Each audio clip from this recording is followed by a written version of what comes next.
Hey guys, welcome to the video. My name is Mackenzie. I am a part-time reseller on eBay. Me and my boyfriend usually do it together. He is a full-time reseller. I have a job that I work full-time, so I just do it when I have the extra time off work. Today I just wanted to make a video going over 10 things to avoid or not to do when starting your eBay business. I did make a list here, so if you see me looking down in the video, I'm just reviewing my list so that I wouldn't forget to mention anything in the video. So if you're ready, let's get started. First thing is do not buy items without looking at the comps on eBay. Make sure that you go in the menu and click sold items button to make sure when you're looking up comps that you are looking at the sold item price. So that way, because a lot of times when people are looking up comps on eBay, they'll just look at what people have items for sale, the listed price, rather than what the item actually sold for. So they think that they'll be getting a lot more for the item than what it's really actually selling for. Also, make sure that you are always checking how many active listings there are on the item that you are wanting to purchase or that you have, so that way you know if it will sell quickly, if it'll take a little bit, or if it just won't sell at all, or at least for a long time. If you'll be sitting on the item for a while or you're not making a decent amount of profit, you'll probably want to move on and not purchase that. Okay, number 2, don't buy items that you can't make, I personally think, $30 or more in profit. I used to think, just buying little knick-knack items or things that you can make $10 profit on isn't worth it. And the reason I think that is because we did a little bit of research and some calculations, and we come to find out that even though we have a store and we pay for that monthly, you're still paying extra fees, and they're taking extra fees on shipping and things. So if you think that you're making a certain amount of profit on an item, chances are that you're not making as much as you think, because there are hidden fees that you weren't aware of. And so to make it worth your time, or to be successful in the reselling business, make sure you're at least making $20 or $30 profit on every item that you're selling, or else, again, my personal opinion and experience, it's just not worth it, and you're not going to be moving forward and succeeding as much as you can and would like to with your eBay business. Okay, number 3 is do not put all of your eggs in one basket. By that, what we mean is, if you're going to be reselling, don't only be reselling items on eBay. Make sure that you're selling items on multiple platforms. That way you have an item listed on multiple platforms, so there's a quicker chance of selling an item. That way you're not sitting on it as long, and it helps to sell items quicker and helps sell more items in a day if it is listed on multiple platforms. Just make sure that if you have an item listed on 3 different sites and it sells, let's say on Poshmark, and you have it listed on eBay or Facebook Marketplace, make sure that you go and delete that listing off of the other platforms right away, so that you don't cause any issues or get yourself into a predicament and end up selling the item on 2 platforms because you just forgot to delete the item off of the one that you didn't sell it on. Number 4 is don't forget to turn on that you will accept offers on each listing. I learned this from personal experience that especially if you're doing it from your phone, if you turn off, because when you're listing an item, it will automatically pop up that you want to do an auction. So when you turn that off and you go to do the buy it now price, you have to go to more options below the buy it now price and click that you want to accept offers on each item. And you can also put in there that you do not want to receive offers for less than a certain amount, because a lot of people do make offers on items if they don't want to pay the price that you listed it for, or they want to offer you a little bit less than what you have it listed for. I noticed when I was listing items, Tristan actually caught that there was at least 20 of my items that I did not go in and specifically mark that I want to accept offers on them. And I was getting no interest on my items. Nothing was selling.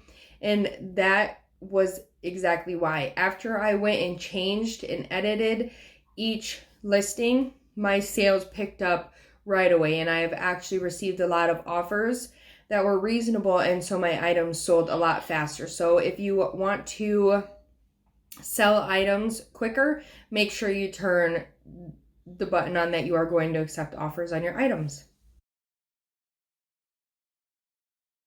Number 5, don't be afraid to tell others about your business.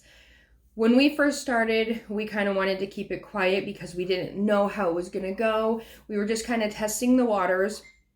Along the way, we learned that you shouldn't be afraid to tell others, because you don't know what people out there can help you with. If you are at a store and you are talking to a manager, let them know.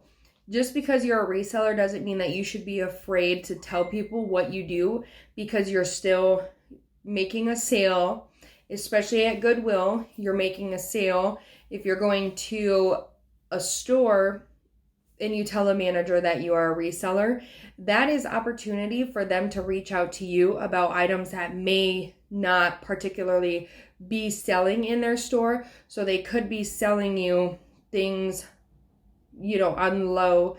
One thing that we did not know about is Tristan went to Goodwill the other day and talked to a manager that we have seen a couple times at one specific Goodwill we go to, and she came over to Tristan and asked him if he was a reseller, and Tristan told her yes, and he found out a lot of good and useful information that is going to help us out in the future. And so the more people that you tell that you're doing this could open so many doors for you. I have told my manager about us doing reselling. There's been so many people that have come in to my job and said that they have items that they want to sell. They just don't have the time to put into it to sell the items, which has gave me a lot of business and a lot of extra income doing that for people, to where they give me a percentage of every item that sells. That way I can pay my eBay fees, whatever platform I have the item listed on, and then I just give them the rest of the amount that the item sold for. So make sure that you spread the word of what you're doing and about your business, because like I said, it can open a lot of doors and bring a lot of opportunity to help your business expand and become more successful. Okay, number 6. This one is specifically from our experience. I know a lot of other resellers that we watch on YouTube or even Instagram don't prefer to do it this way. So this might be kind of a touchy subject, or a lot of people may disagree with this, but this is just our personal opinion. Don't use priority mailers from the post office. I know a lot of people are crazy about this because, one, it is free. You can go online and get free supplies shipped to you, or you can go to the post office and pick up boxes and padded flat rate mailers and all those kinds of things. However, if you look at the prices, they're kind of outrageous. So what we've started doing is going to Walmart and buying a variety of different sizes of boxes to mail our items in, or we go to Dollar Tree or Dollar General and get padded mailers. They're actually a lot bigger than what you would get at the post office. So if there is clothing or smaller knick-knack items or anything that can fit in a padded mailer, we'll just sometimes fold it in half, and that cuts down the shipping size, weight, and amount that it would cost to ship something if you are using a box from Walmart or a padded mailer from somewhere else other than the post office. Even though the priority mailers are free from the post office, if you are going to Walmart and buying a box for $1, even sometimes less, or $1.50, you're not going to be losing that much money. And padded mailers from Dollar Tree are $1. So if you put that on to your $30 profit on each item, it's not terrible. Plus, you can save on shipping doing it that way, so it could potentially be more of a profit for you. 7, don't waste time writing your own labels and standing in line at the post office. What we've learned when we first started, we were new to everything, so we didn't know that you can print your own labels on eBay, and it's actually a lot more helpful and easier. It's a lot less time consuming. So we were getting like priority mailer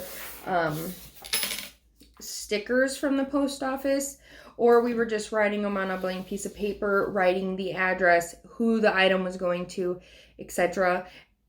But it was really time consuming. It didn't look professional, and it just looked like the product was, or the box was just slapped together, and it didn't look presentable.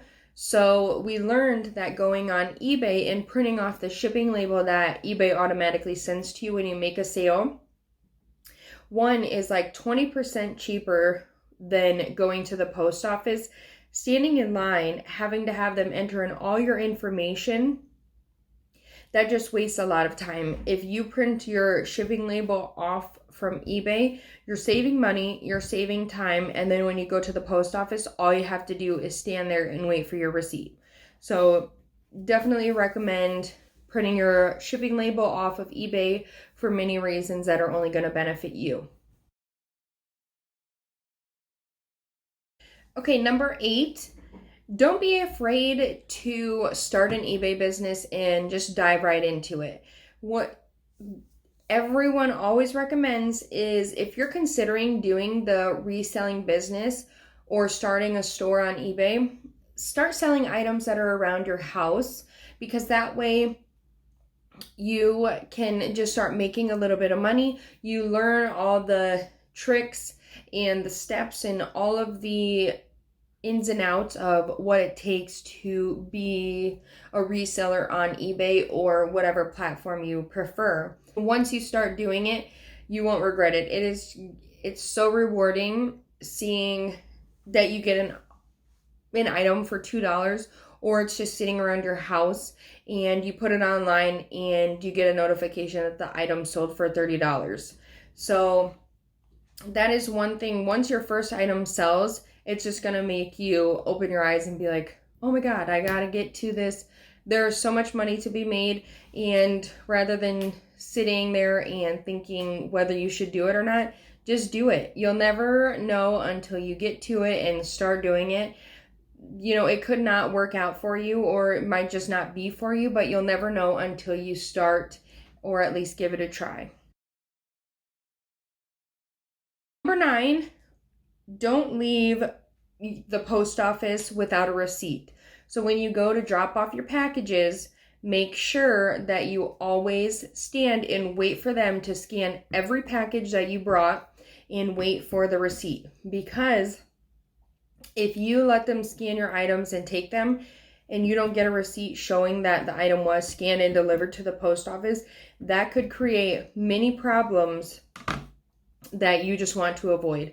If you stand and wait for the receipt, at least you will know, I took this to the post office at this time on this date, have the tracking number. That way you can keep track of the package. If anybody messages you saying that their package wasn't delivered or you're behind schedule or anything, that way you have proof showing that you did everything that you needed to do and there's no issues.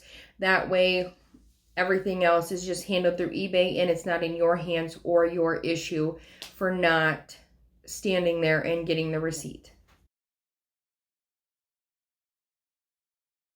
Okay, number 10, don't skip a day of listing items on eBay. Make sure that you are listing items every day, multiple items, because it will help your algorithm on eBay so that the more you list on eBay, the more you're going to sell. So if you go thrift shopping for half of the day, spend the rest of the day at home taking pictures and listing your items on eBay, I guarantee you, if you sit and make a goal that you want to get 5 to 10 items listed on eBay, you'll at least sell one item out of the 5 to 10 that you sold. Not specifically the items that you listed, but one of your other items that you've had listed on eBay.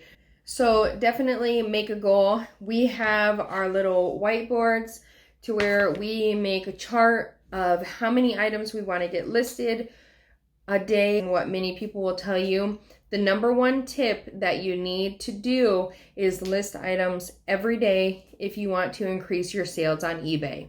Okay, and that is it for this video, guys. I hope that it can be helpful for you. If you have anything to suggest from anything that I've said that may have been wrong, or easier tools or tips that we can use that will help us be more successful, definitely comment down below and let me know. Make sure to give this video a thumbs up and subscribe to our channel. Like we've said in our previous videos, we are new to YouTube, so we will definitely be uploading more content and videos in the future, so stay tuned. There's going to be some good ones coming up. Thanks for watching this video, guys. We'll see you in the next one.